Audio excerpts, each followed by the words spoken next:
Hello everyone, today we're gonna install Apache Spark on the macOS. For this purpose we will use Homebrew package manager. We'll go through the installation process of installing Homebrew, OpenJDK, Apache Spark, and how to set up Spark in your environment. After that we will go through the first Spark job that will calculate amount of words in file. So let's start. First of all, we need to check that we do not have the brew installed on our PC. To do this, we need to type brew, and we should have this error where command not found. Then we need to run this command to install the brew. This command is copy pasted from the readme file that I just showed you, so you can also just rewrite it and run on your PC.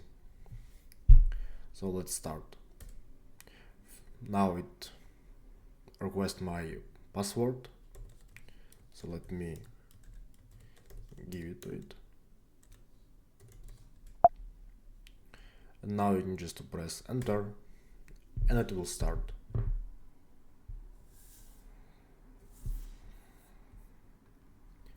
Great, it was installed.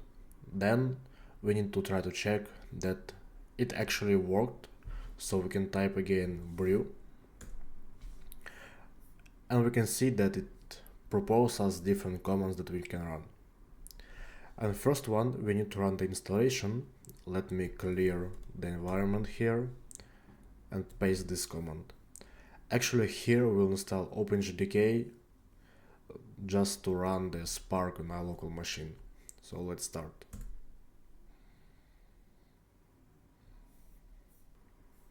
Okay, the Java has been installed, so let me clear this and go back to the PyCharm. Okay, I'm here. So to enable Java in your machine, you need to add this path to your environment variable in your bash profile or other profile that you have in your computer. In my case, I use this profile. I will not show this, but actually what you need to do, you need just to open this file, add this line, close it, and then run this command. And at the end you need to double check that Java version is correct. So let's do it. Java version. Okay, it was installed. As a next step, we need to install Apache Spark. Let's do it. Let's write brew install Apache Spark. Okay, the Spark has been installed, and now as a next step we need to also add the environment variables. So let's go to the PyCharm. Okay, here you need just copy paste and probably adjust to your environment variables where the Spark is located, and to add to your bash profile, and then just save it. Okay, now we can try to run PySpark shell in our terminal. Okay, let's try to run PySpark.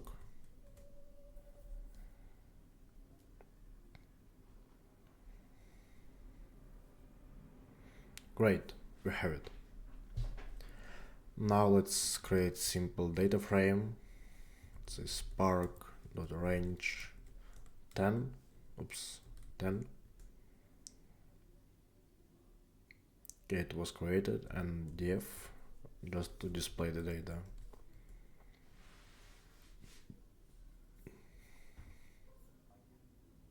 Okay. As we have it, we can now switch to the PyCharm again. Okay, we are here. And as the next step of the installation, we need to install the PySpark in Python. I prefer to do it with the virtual environments to separate the dependencies between different projects that I have. So let's create the virtual environment in Python. It's done by this. We have it here. Then we need to activate it. Let's go with when bin activate.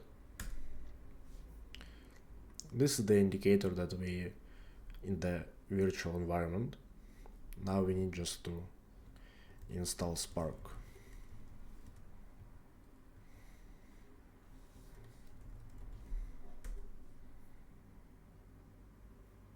Yeah.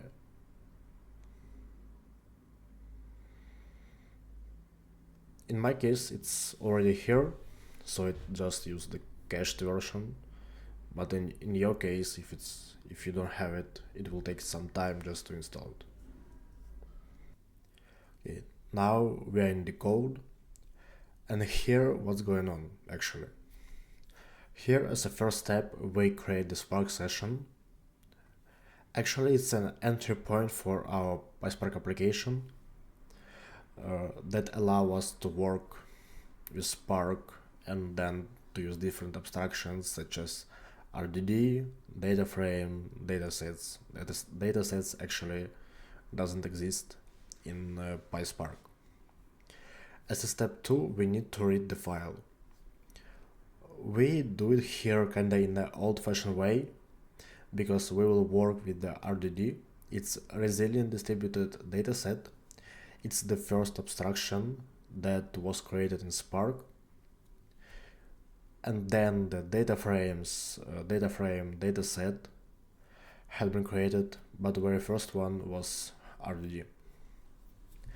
Then actually I will skip the prints because here we actually just print the data and the result from each step in our console just to check what's going on with our program. As a next step, we need to do a little bit of transformation. We need to split each line into the words, then flatten the list and convert each word into the lowercase. For this we'll use the flatmap function in Spark, and this transformation will be done via actually just the lambda function, usual the same as in Python. As a step 4, we need to map each word to with the number. This number will be 1. So actually it's done here. Then we need to aggregate the data.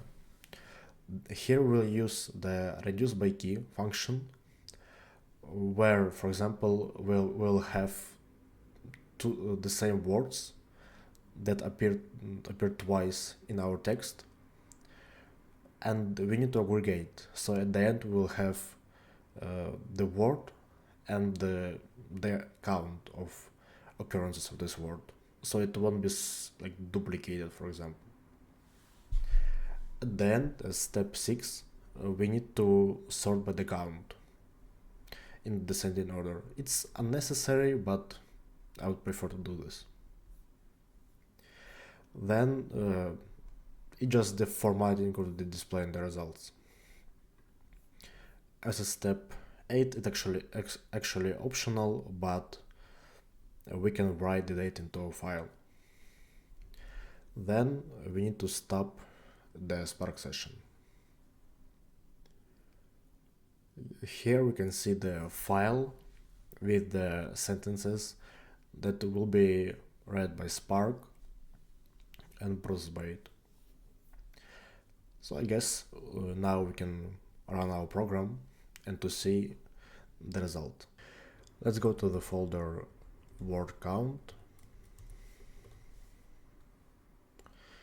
and just run as usual Python file python 3 word count.py.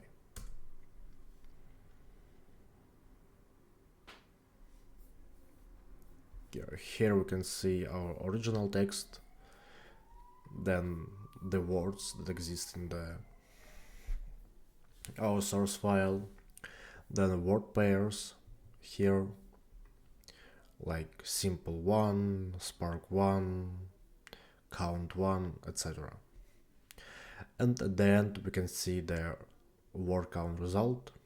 For example, the first one, the word spark, appears 5 times in our source file. That's it. Thank you for watching, and in next videos we can try to dive deeper and to work with the data frames.